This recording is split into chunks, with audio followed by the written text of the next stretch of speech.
Inspiration. మనలో చాలామంది మంచి పనులు చేసిన వాళ్ళని చూసి చాలా ఇన్స్పైర్ అవుతాం. చాలా మంచి విషయం. అయితే ఇన్స్పైర్ అయి వదిలేకుండా దాన్ని ఫాలో అవుతే ఇంకా మంచిది. ఇది బయట వారి గురించి. కానీ వాక్యం దగ్గరకు వచ్చినప్పుడు వాక్యం మనల్ని ఇన్స్పైర్ చేస్తుంది. మనల్ని సరౌండర్ అవ్వమని కాల్ ఇస్తూ ఉంటుంది. సో వాక్యాన్ని ఇన్స్పైర్ అవ్వడమే కాదు, వాక్యాన్ని ఫాలో అవ్వాలి కూడా. అయితే ఈరోజు మీరు వాక్యాన్ని ఫాలో అవ్వకుండా జస్ట్ ఇన్స్పైర్ అయితే ఏమవుతుందో తెలుసా? అసలు బైబిల్ ఏం చెప్తుందో తెలుసా? అయితే రండి ఈరోజు తెలుసుకుందాం.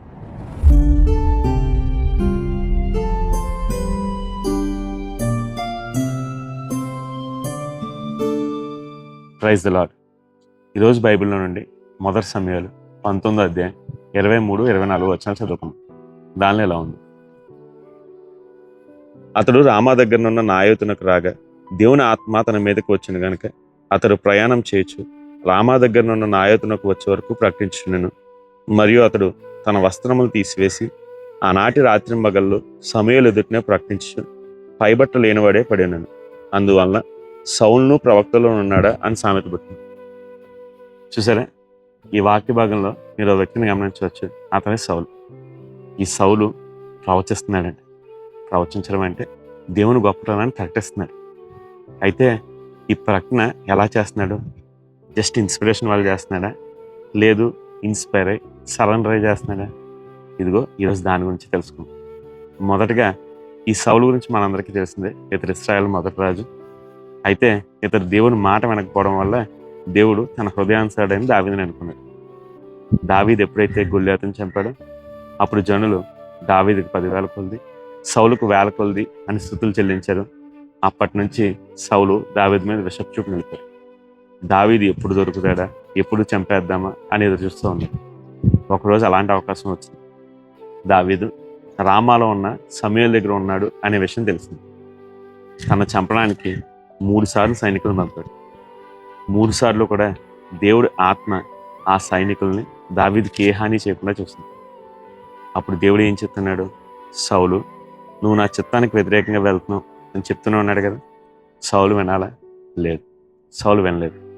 సైనికులు పంపడం అయిపోయిన తర్వాత ఈసారి నేను దేవుడి కంటే గొప్పవను కదా, నేను వెళ్ళి దావీదుని చంపేద్దాం అని చెప్పి తన ఈటు పట్టుకుని దావీదుని చంపడానికి ముందుకొచ్చాడు.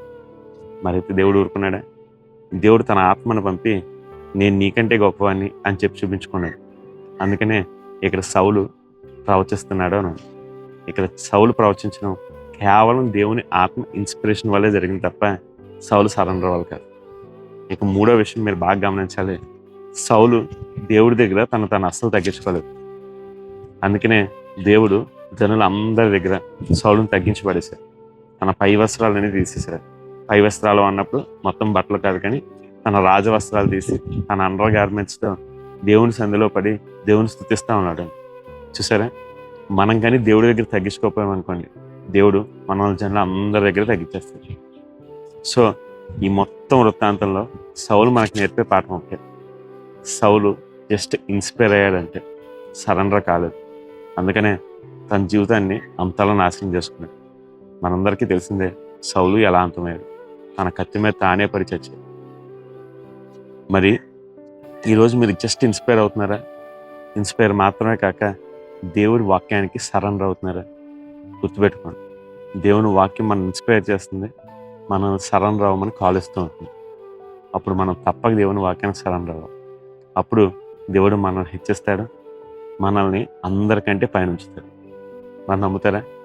ఈ రోజు నుంచి దేవుని వాక్యానికి సరెండర్ అవుతారా? God bless you.